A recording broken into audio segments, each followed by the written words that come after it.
존경하는 국민 여러분, 안녕하십니까? 노무현입니다. 저는 이번에 또 김대중 후보를 선택했습니다. 그런데 많은 분들이 왜 또 그 길로 갔냐 이렇게 물으십니다. 누가 대통령감이냐? 누가 대통령이 되어야 이 난국을 풀어갈 수 있겠느냐? 이렇게 묻지 않습니다. 참 답답한 일입니다. 5년 전에도 그랬습니다. 누가 대통령이 되어야 이 나라가 잘 될 거냐? 이렇게 묻질 않고 너 왜 거기 줄 섰냐? 이렇게 물었습니다. 5년 전 김영삼 대통령은 머리는 빌리면 된다. 이렇게 말했습니다. 스스로 식견이 부족하다는 것을 인정하신 것입니다.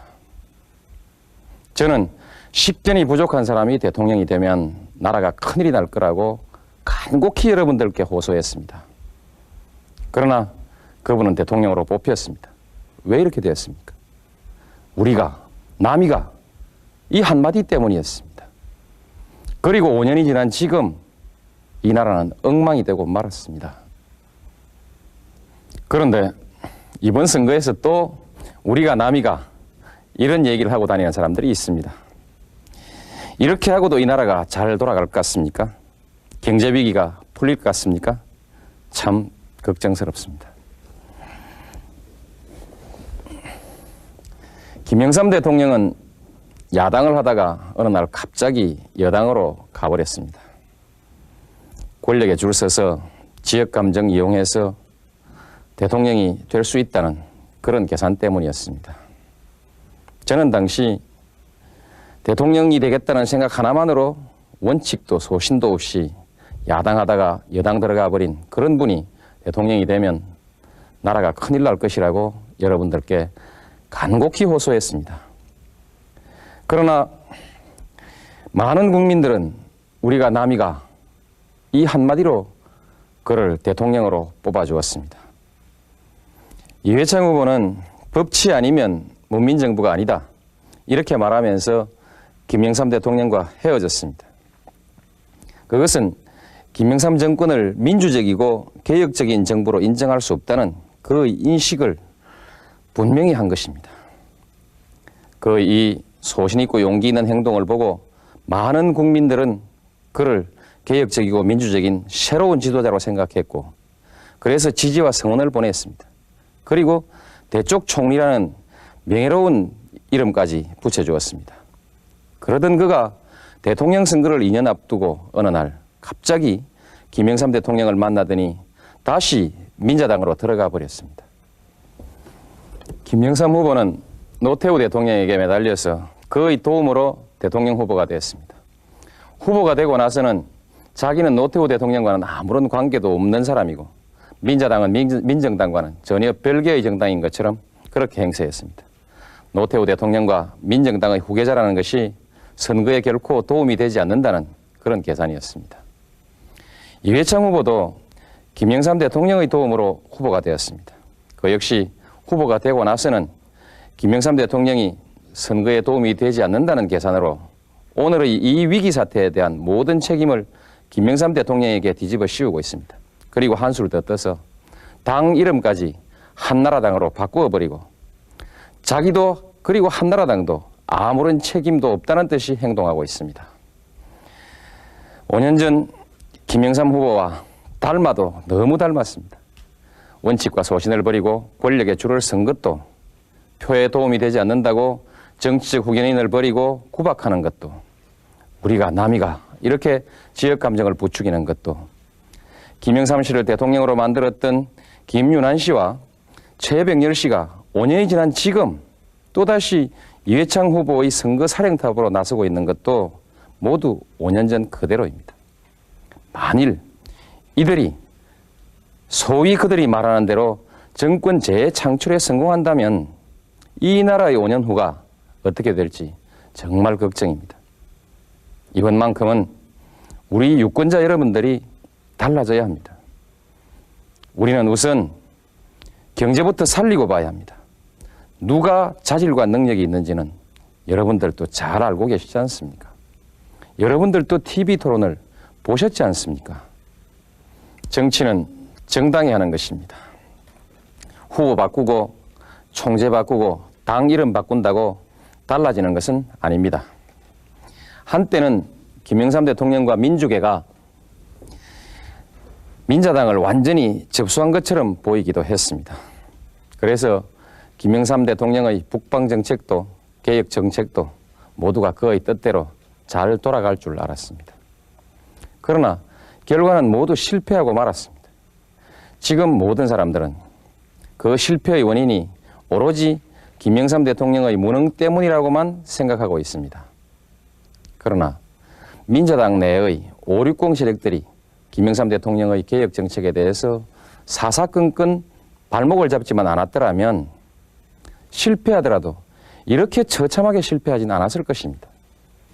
결국 김영삼 정권의 개혁 정책은 당내 560 세력들의 조직적인 저항에 부닥쳐서 결국 실패해버리고 말은 것입니다. 그러다가 한보 사건이 터지자 숨을 죽이고 있던 민자당 내 560 세력들은 때를 만난 듯이 김영삼 정권을 흔들었습니다. 행정조직, 권력기관, 그리고 각계에서 숨을 죽이고 있던 이들이 총궐기에서 김영삼 대통령과 민주계를 몰아붙였습니다. 그리고 이제 다시 당권은 90년 3당 합당 이전의 560 수구 세력으로 돌아가 버렸습니다. 결국 김영삼 대통령은 90년 3당 합당 이후 지난 7년 동안 560 수구 세력들의 정권 연장에 잠시 얼굴을 빌려주고만 꼴이 된 것입니다. 그런데 처음부터 그 560 세력의 등에 업힌 이해창 후보나 조순 총재가 한다면 무엇을 할 수 있겠습니까?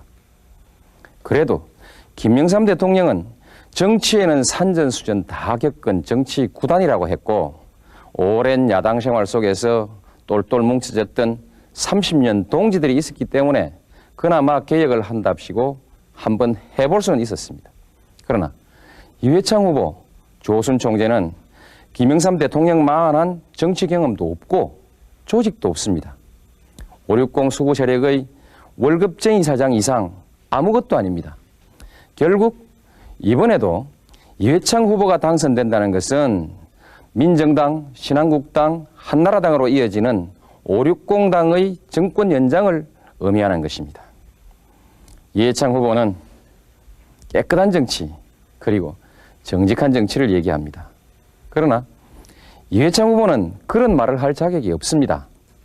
한나라당의 수천억 원에 이르는 그 재산은 과연 어디서 나온 것입니까?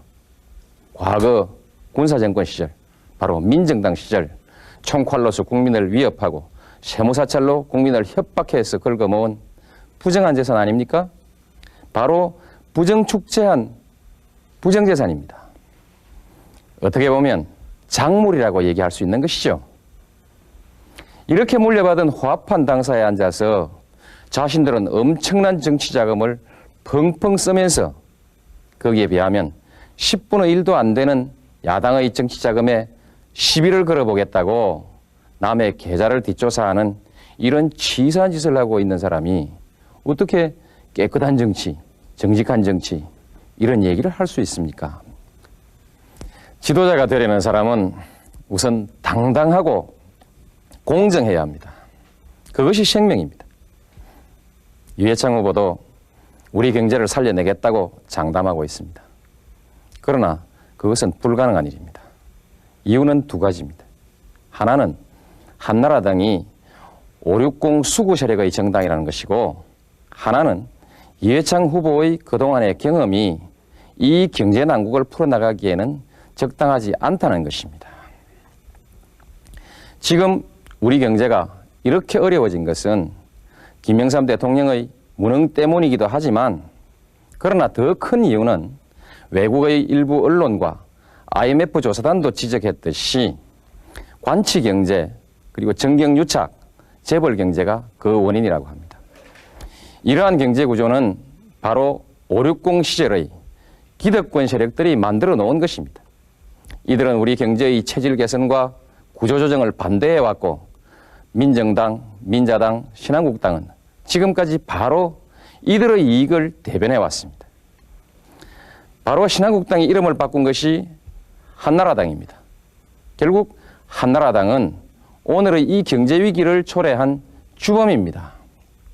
따라서 한나라당으로는 결코 이 문제를 해결할 수가 없습니다.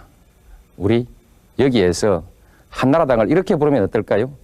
나라를 망하게 한 나라당, 나라를 망하게 한 망나라당.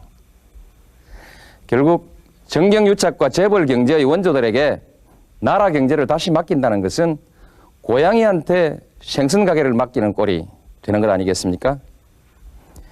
이회창 후보는 대법관 감사원장을 지낸 아주 유능한 분이라고 합니다. 그러나 그렇다고 정치도 경제도 다 잘 풀어갈 거라고 생각할 수 있겠습니까? 그렇지 않습니다. 저는 결코 그렇지 않다고 생각합니다. 재판이나 감사라는 것은 지나간 일을 놓고 잘잘못을 따지는 것입니다. 거기에 반해서 정치와 경제라는 것은 복잡한 현실 위에서 하루하루 변해가는 변화무쌍한 내일을 내다보면서 미래를 설계하고 창조해 나가는 것입니다. 그리고 서로 얽히고 설킨 이해관계를 조정하는 그런 직업입니다.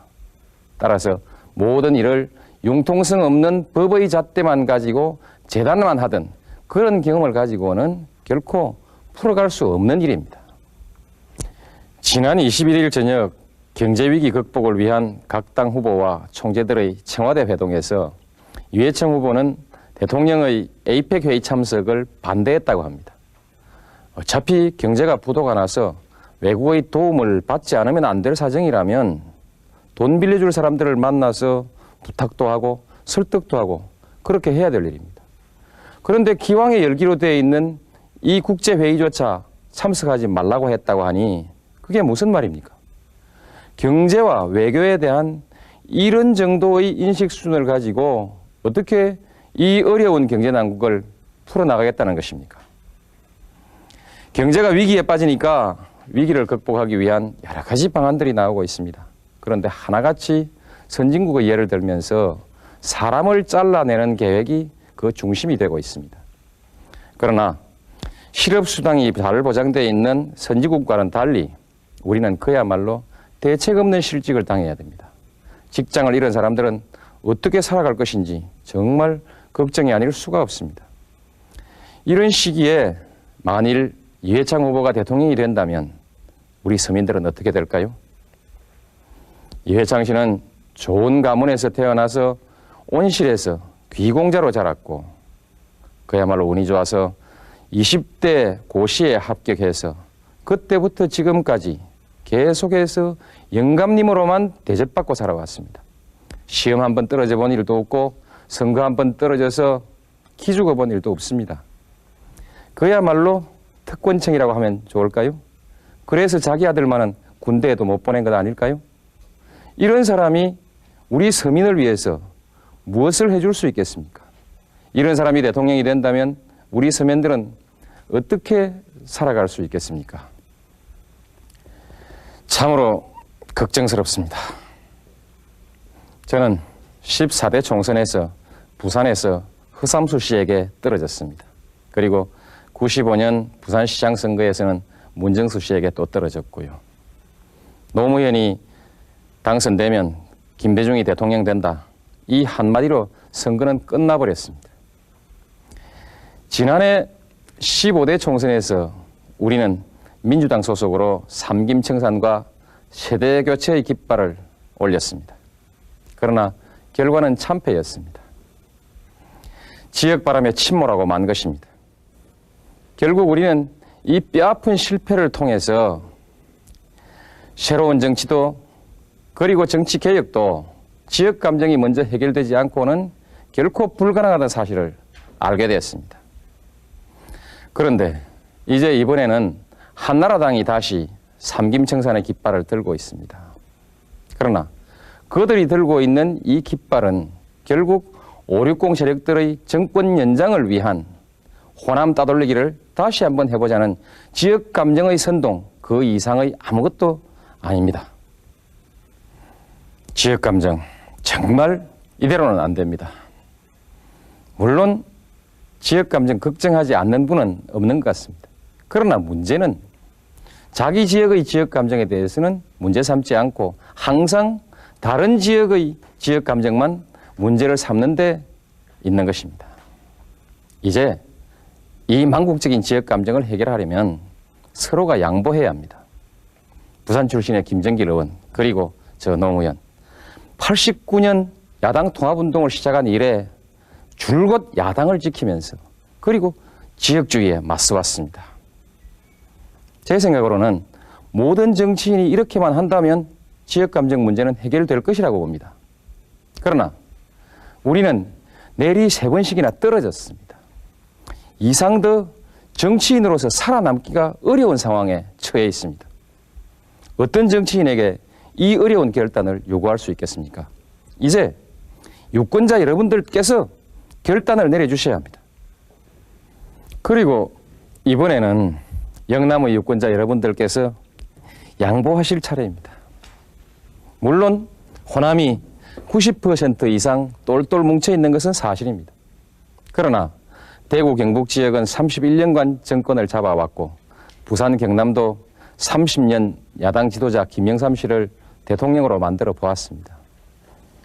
이번에는 영남 출신 후보자도 없지 않습니까? 이번에는 여러분들이 결단을 내려주셔야 합니다. 그렇게 하시면 호남 사람들이 얼마나 고마워하겠습니까? 국민화합이 따로 있습니까? 이렇게 하는 것이 바로 국민화합이고 동서화합이 될 것입니다. 부산, 경남의 유권자 여러분, 김정길, 노무현은 야당하다가 여당으로 가지 않았습니다. 야당 없는 민주주의가 없고 정치를 동서로 가른다면 나라도 동서로 갈라질 것이라고 걱정했기 때문입니다. 국회의원 배지만을 바랬다면 14대, 15대 언제라도 줄을 바꾸어 서서 당선될 수 있었을 것입니다. 그러나 우리는 가지 않았습니다. 3번씩이나 연급법 떨어지고도 김정길과 저는 아직 그래도 조금은 가능성이 있는 정치인으로 남아 있습니다. 대의와 명분을 지켰고 그것을 여러분들이 성원해 주셨기 때문입니다. 부산, 경남의 유권자 여러분, 지금 여러분들이 뽑아준 국회의원들은 무엇을 하고 있습니까? 참으로 민망스럽고 부끄러운 일입니다. 이제 김정길과 저 노무현이 여러분들의 자존심을 지키겠습니다. 이번에 한번 도와주십시오. 김대중 후보가 대통령에 당선되면 반드시 동서화합이 이루어질 것입니다. 저 노무현과 김정길은 동서화합의 중심에 서서 화해와 통합의 정치를 한번 해나가겠습니다. 그래서 이 나라 어디를 가든 배척받지 않는 그런 정치 지도자가 되어서 나라의 미래를 한번 짊어져 보고 싶습니다. 해방 이후 한 번도 이루어보지 못한 정권 교체, 그리고 동서화합, 그 선택이 바로 여러분의 손에 달려 있습니다. 결코 여러분을 실망시키지 않겠습니다. 대단히 감사합니다. 난 지금 이 나라는 엉망이 되고 말았습니다. 그런데 이번 선거에서 또 우리가 남이가 이런 얘기를 하고 다니는 사람들이 있습니다. 이렇게 하고도 이 나라가 잘 돌아갈 것 같습니까? 경제 위기가 풀릴 것 같습니까? 참 걱정스럽습니다. 김영삼 대통령은 야당을 하다가 어느 날 갑자기 여당으로 가버렸습니다. 권력에 줄 서서 지역감정 이용해서 대통령이 될 수 있다는 그런 계산 때문이었습니다. 저는 당시 대통령이 되겠다는 생각 하나만으로 원칙도 소신도 없이 야당하다가 여당 들어가 버린 그런 분이 대통령이 되면까지 붙여주었습니다. 그러던 그가 대통령 선거를 2년 앞두고 어느 날 갑자기 김영삼 대통령을 만나더니 다시 민자당으로 들어가 버렸습니다. 김영삼 후보는 노태우 대통령에게 매달려서 그의 도움으로 대통령 후보가 되었습니다. 후보가 되고 나서는 자기는 노태우 대통령과는 아무런 관계도 없는 사람이고 민자당은 민정당과는 전혀 별개의 정당인 것처럼 그렇게 행세했습니다. 노태우 대통령과 민정당의 후계자라는 것이 선거에 결코 도움이 되지 않는다는 그런 계산이었습니다. 이회창 후보도 김영삼 대통령의 도움으로 후보가 되었습니다. 그 역시 후보가 되고 나서는 김영삼 대통령이 선거에 도움이 되지 않는다는 계산으로 오늘의 이 위기 사태에 대한 모든 책임, 나라가 큰일 날 것이라고 여러분들께 간곡히 호소했습니다. 그러나 많은 국민들은 우리가 남이가 이 한마디로 그를 대통령으로 뽑아주었습니다. 이회창 후보는 법치 아니면 문민정부가 아니다, 이렇게 말하면서 김영삼 대통령과 헤어졌습니다. 그것은 김영삼 정권을 민주적이고 개혁적인 정부로 인정할 수 없다는 그 인식을 분명히 한 것입니다. 그 이 소신 있고 용기 있는 행동을 보고 많은 국민들은 그를 개혁적이고 민주적인 새로운 지도자로 생각했고, 그래서 지지와 성원을 보냈습니다. 그리고 대쪽 총리라는 명예로운 이름,